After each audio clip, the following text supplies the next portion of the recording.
Hi guys. Yan. Bumili pa ako niyan. Yung, ano pa tawag niya sa ano? Baungon daw tawag dito. Inisan ko po. Tanggalan ko yan dito niya. Guys, 50 lang yan. Madami na po ito. Galing niya sa punong pitbahay nila dito. Nanguha niyan. May benta. Ayan. Tatanggalan ko na po siya ng hanggang dito. Tapos masarap sana ito may ano, gata. Gata ang sarap dito, gata na luto. O diba? Pananghalian namin to. Masarap sana ito may ano eh. Yung ano ng kawayan, yung ubod ng kawayan. Kaso wala eh. Punta ka pa ng palengke.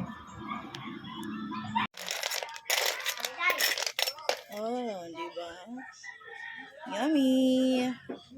Ayan, antayin na lang po natin kumulo. O, diba? Sarap-sarap po yan.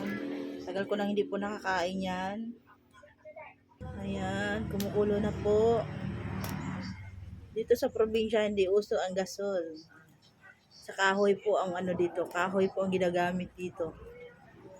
Ayan. Sarap-sarap po nito mga Mars and Buddy.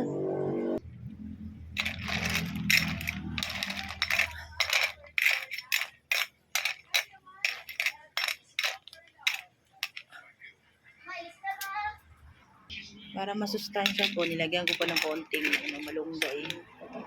O, diba? Tamang-tama po to sa ano. Masakit.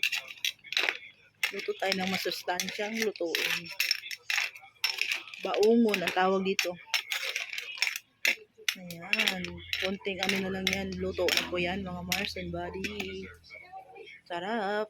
Yan lang po. Thank you so much. Ang finished product po natin mga guys. Sarap naman po. Kain tayo. Yummy, yummy.